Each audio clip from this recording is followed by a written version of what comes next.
Hi, I'm Seamless, and today is Tuesday, which means it's time for a new basic terminology video. And today we're going to be talking about audio interfaces. So, an audio interface is at large, kind of like a video card, but for sound. You might be thinking, well, isn't that just a sound card? And actually, audio interface is oftentimes referred to as a sound card. And they accomplish similar goals. They are there to essentially accelerate processing for sound and offload some of that from actually, the main business. Sound cards largely became obsolete in the not production space just because we had integrated sound cards pretty quickly. Motherboards would have built-in sound processing that were usually just totally fine for whatever it is that they were doing. And in fact, these days, it's usually just totally fine for even just running regular DAW software. But for a while, it was kind of crappy. And the driver support meant that things that were designed to run regular Windows applications and games weren't super great at running like FL and like Pro Tools and that kind of crap.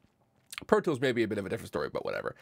So an audio interface, a typical one, will look something like some of these guys over here. This, for example, is an M-Audio Fast Track Pro. This is the first audio interface that I got. Now, when I got this audio interface, I didn't get it because I wanted increased performance. I actually wasn't aware that was really a thing that was going to happen. But what I got it for was because I wanted to have a microphone. And an audio interface is basically how you get sort of extra inputs and extra outputs actually as well coming out of your business.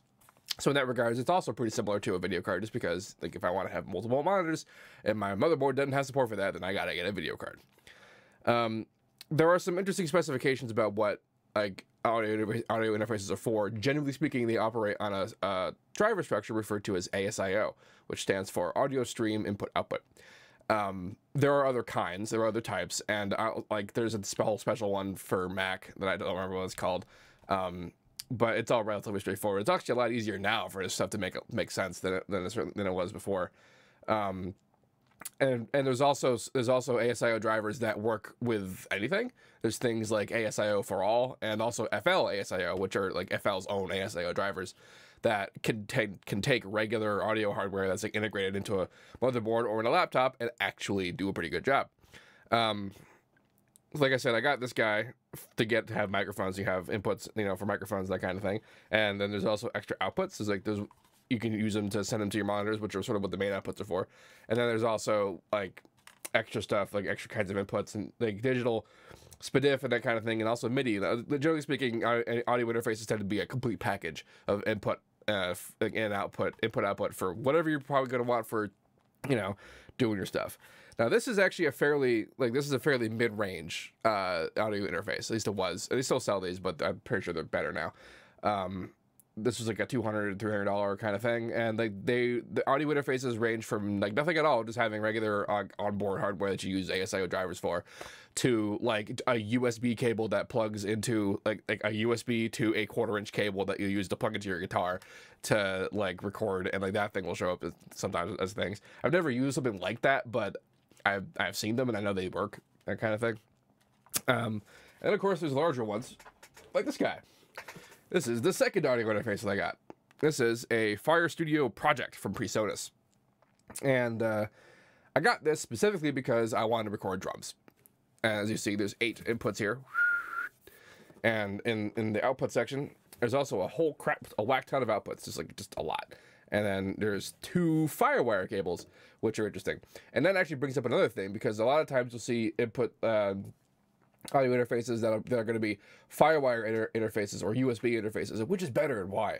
And once upon a time, Firewire was like the thing that you wanted to have if you were doing any kind of audiovisual anything, because USB 1, and to a certain extent USB 2, wasn't that fast. Not so much on a USB 2, but Firewire was like actually a Mac thing that was designed specifically to be stupidly fast. And that was a long time ago, and honestly, we've far outstripped that. USB 3 is way faster than like regular Firewire, and then there's Thunderbolt, which is way faster than that. I think USB 3 might, I don't remember. Point being, stuff's a lot faster now, so it doesn't really matter.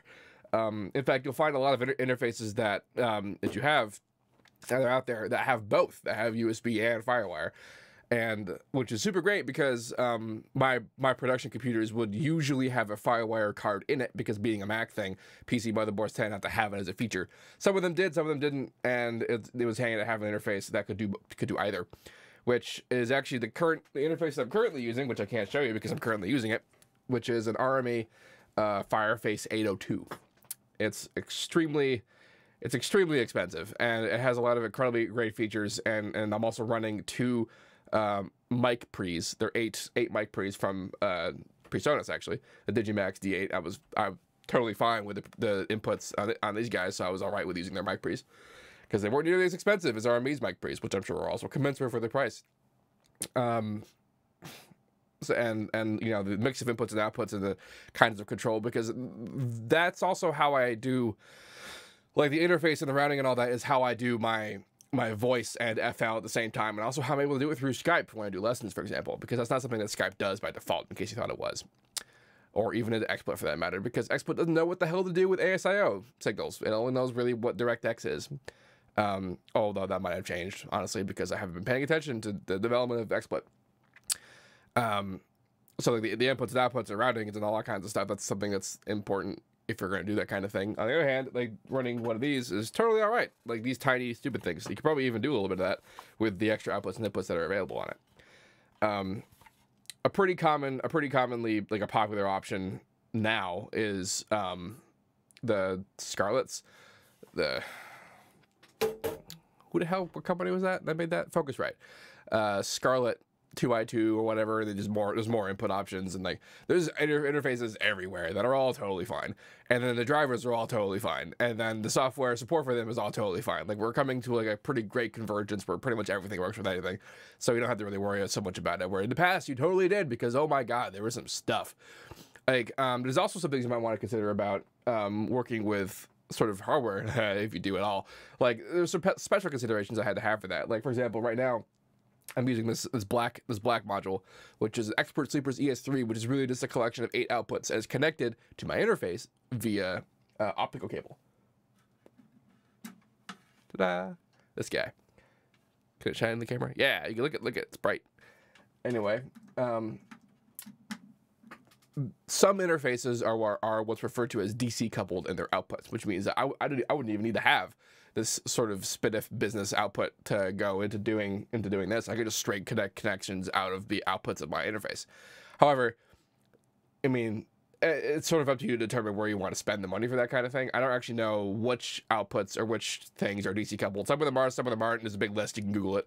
And so you can either get the interface that does that, or you can spend $300 and get this thing that does this, which honestly, I kind of prefer this because I don't want to have 11 cables coming out of my interface coming over here to have like DAW control. It's a lot easier just to have it coming from here, and then I could use the regular cables and it's fine. It's whatever, not really totally important to the discussion here. Lots of hardware manufacturers are getting on board with their stuff to like actually perform better with sort of audio stuff. And in fact, Sound Blaster makes a card called the XFi, which is a pretty old card. It's been around for sort of a long time, and that was the lead developer of FL's favorite audio interface, like sound card to have. For reasons I'm not sure. There's not really that great I/O in that kind of thing. So like if you wanted to have like, if you want to record guitar, you want to record, you know, microphones or whatever, then that's sort of a problem. But also it's important to point out that on inputs on these things, like this one, these are dual inputs, which you could put an XLR cable input and you could put a quarter-inch cable input. So you could record DI directly into your DAW, which is like a big reason to have an interface at all, because even if you could get like a microphone plug-in on like the microphone jack on your freaking computer, if you were to try to record guitar on like just your regular integrated sound drivers, there'd be a lot of latency. You wouldn't really be able to deal with it. So ASIO drivers help a lot with latency, which is why for like recording, when you want to hear yourself in real time, that's you know, kind of important. And that's something that interfaces help a lot with. I was gonna mention, oh yeah, so like I guess that you got to worry about like what inputs are and like high Z and that kind of thing, but that's not so much an interface thing as it is just preamps, which is what these are referred to as, preamps. So yeah, I hope that made sense. I hope I covered everything that was kind of important. I covered the stuff that was important to me when I got the hardware that I needed to use to do it. And the landscape has changed a lot since then, since I had these two guys. Like this, I stopped using these. Like I actually have two of these because they can daisy chain. That's why there's two Firewire inputs for kind of a while. I basically stopped using them once I started making noise. And I don't mean noise in the recorded sense. I mean they actually, like, physically the things themselves were making noise, which for a stuff that doesn't have any moving parts, that's kind of a problem. And then I got, you know, a way better one that I saved a lot of money for. Yeah. Cool. If you have any questions about this, please let me know. Don't forget to like, comment, subscribe, and all that good stuff. And as usual, have a nice day.